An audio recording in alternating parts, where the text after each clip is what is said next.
Hello, dear students. Welcome to the next part of the module of the condition of visual arts in India during the British era. So let's begin.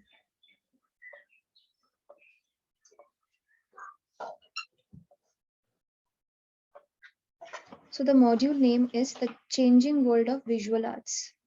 And the sub-modules that we will be studying in this part is the new popular Indian art, the search for a national art, the art of Raja Ravi Verma, a different version of national art. So what was the art of Raja Ravi Verma? Raja Ravi Verma was one of the first artists who tried to intermingle modern and national style. Raja Ravi Verma belonged to the family of the Maharaja of Travancore in Kerala. He mastered the Western art of oil painting and realistic life study, but painted themes from Indian mythology. So he basically painted themes from Indian mythology. He mainly painted scenes from the Ramayana and the Mahabharata. Raja Ravi Verma set up a picture production team and printing press on the outskirts of Bombay. So in the two given pictures, you can see how his art, which was a mixture of oil painting and realistic light study, that is the Western art of oil painting and realistic light study was from.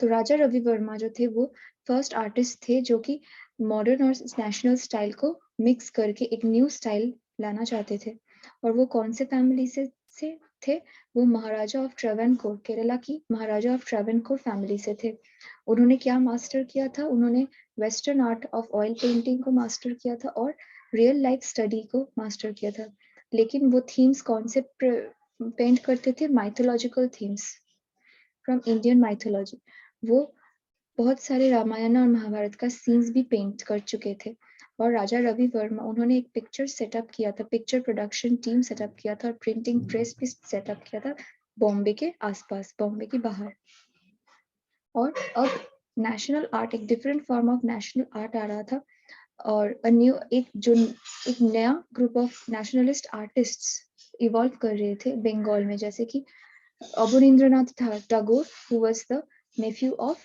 जो कि रविंद्रनाथ टैगोर के नेफ्यू थे ये दोनों ही रवि वर्मा के art के opposition में थे क्योंकि रवि वर्मा का जो आर्ट स्टाइल था वो वेस्टर्न स्टाइल का इमिटेशन था और इन दोनों ने डिक्लेयर किया कि वेस्टर्न और मॉडर्न आर्ट कोई व्यवहार करके एक नेशन का एंशियंट माइथोलॉजी और लेजेंड्स को कभी एक्सप्रेस नहीं कर सकते तो अवनींद्रनाथ टैगोर क्या रिवाइव करना चाहते थे इन वो मिडीवल इंडिया का जो स्पिरिट था जो ट्रेडिशन था जो पेंटिंग था उनको फिर से रिवाइव करना चाहते थे जैसे कि मिनिएचर पेंटिंग और ancient art of mural paintings जैसे कि अजंता केव्स में जो था और वो क्या देखते थे वो राजपूत स्टाइल ऑफ पेंटिंग्स में से इंस्पिरेशन लेते थे और उनका जो आर्ट था वो जापानीज पेंटिंग्स द्वारा इन्फ्लुएंस था और ये उनके कुछ पेंटिंग्स में भी दिखता था A new group of nationalist artists in Bengal gathered data and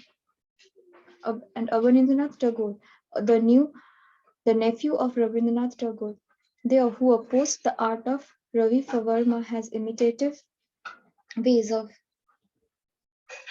Western style and declared that Western and modern art could not be used to depict the nation's ancient myths. So he opposed the style of Ravi Verma, who had imitated the Western style, and he declared that Western and modern art could not be used to depict the nation's ancient myths and legends. He wanted to revive and turn for inspiration to medieval India and traditions of miniature painting and the ancient art of mural paintings in the Ajanta caves. He received inspiration from Rajput style of paintings. His art was influenced by the Japanese paintings that can be seen in some of the paintings. Now, अब एक national art का search शुरू हुआ कि हमारा India का national art कैसा होना चाहिए अब हमारा इंडिया का जो नेशनल आर्ट था वो रिलीजन, कल्चर और स्पिरिट ऑफ नेशनलिज्म और द्वारा इन्फ्लुएंस्ड होना चाहिए, जो कि 19th सेंचुरी के अंत में बहुत विजिबल था पेंटिंग्स में। और जो मिनी पेंटर्स थे वो ऐसा ही एक स्टाइल डेवलप करना चाहते थे जो कि बोथ मॉडर्न भी हो और इंडियन भी हो। So the search for a national art, the impact of religion, culture, and the spirit of nationalism and the art was strongly visible by the end of the 19th century. Many painters tried to develop a style that could be considered both modern and Indian. तो इसके बाद क्या हुआ, एक new popular Indian art आया. A new world of popular art developed in 19th century in many of the cities of India. Scroll painting was introduced. Now, what are scroll paintings? Scroll paintings are paintings on a long roll of paper that could be rolled up and was developed by local villagers called pataus and potters. Mythological themes were the main art forms for the scroll painters, producing images of gods and goddesses. Traditionally, figures in scroll paintings looked flat, not around it. Kalighat painters began to use shading to give them a rounded form, to make images look three-dimensional but were not realistic and lifelike. Early Kalighat painters used a bold, deliberately non-realistic style depicting large and powerful figures with a minimum of lines, details, and colors. Many of the Kalighat pictures were printed in large numbers and sold in the market, and the images were engraved and the images will be engraved. In what? In wooden blocks. In the late 19th century, mechanical printing presses were set up in different parts of India, which helps in producing larger number of printing. Calcutta Art Studio was set up in the late 19th century in Kolkata and produced lifelike images of eminent Bengali personalities as well as mythological pictures. With the spread of nationalism in early 20th century, the studio produced popular prints with elements of nationalism. In early 20th century, the studio produced popular prints with elements of nationalism. Some of them have Bharat Mata appearing as a goddess carrying the national flag and national heroes sacrificing their lives for India. तो क्या हुआ, एक नया world of popular art develop होना शुरू हुआ 19th century से. कहाँ? बहुत इंडिया के बहुत सारे सिटीज में. यहाँ पे एक न्यू टाइप का पेंटिंग आया जिसका नाम था स्क्रोल पेंटिंग. तो स्क्रोल पेंटिंग्स क्या था? वो पेंटिंग्स था एक लॉन्ग रोल ऑफ पेपर में जो कि रोल किया जा सकता था, और वो किसने डेवलप किया था? लोकल विलेजर्स ने, जिसका नाम था पताउस और पॉटर्स. माइथोलॉजिकल थीम्स वो व्यवहार करते थे इन सब आर्ट फॉर्म में, जो कि मेनली स्क्रोल पेंटर्स करते थे. वो क्या प्रोड्यूस करते थे? वो इमेजेस प्रोड्यूस करते थे गॉड्स और गॉडेसेस का. ट्रेडिशनली जो फिगर्स थे स्क्रोल पेंटिंग्स का वो बहुत फ्लैट दिखते थे, नॉट 3D और 3 डायमेंशनल. कालीघाट पेंटर्स जो थे वो शेडिंग यूज करना स्टार्ट किए तो सो दैट वो उसको एक 3D इफेक्ट दे पाए. लेकिन ये रियलिस्टिक और लाइफ लाइक पिक्चर मतलब इमेजेस नहीं थे जो कि ब्रिटिश पेंटर्स स्टार्ट किए थे.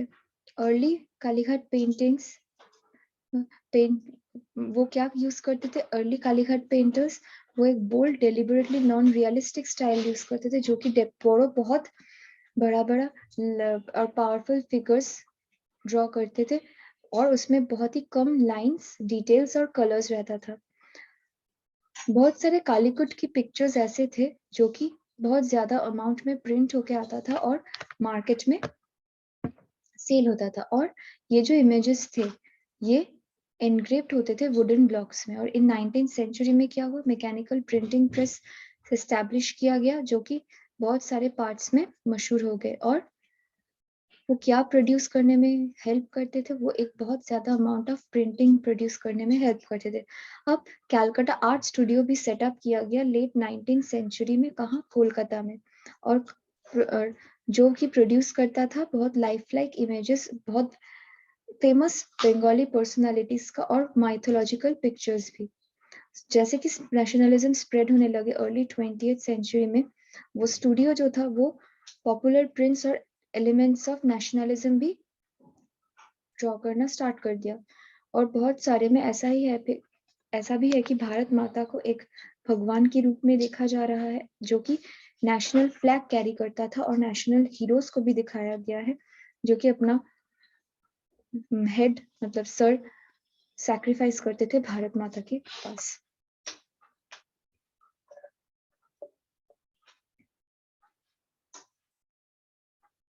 तो एक नया ग्रुप ऑफ नेशनलिस्ट आर्टिस्ट भी इस समय आए थे इन बंगाल में, और अवनींद्रनाथ टैगोर जो थे, जो कि नेफ्यू थे रविंद्रनाथ टैगोर की, ये सब अपोज करते थे किसका आर्ट? रवि वर्मा का आर्ट। क्योंकि रवि वर्मा का आर्ट कैसा था? इमिटेटिव स्टाइल था। किसका? वेस्टर्न स्टाइल और ईस्टर्न का। सो वो लोग ये सोचते थे कि एक नेशन का पुराना माइथोलॉजिकल मिथ और लेजेंड कभी वेस्टर्न स्टाइल द्वारा एक्सप्रेस नहीं हो सकता है।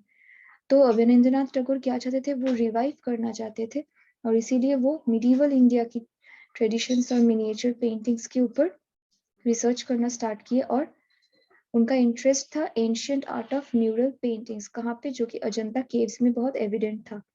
और वो राजपूत स्टाइल ऑफ पेंटिंग्स द्वारा भी बहुत प्रभावित थे, और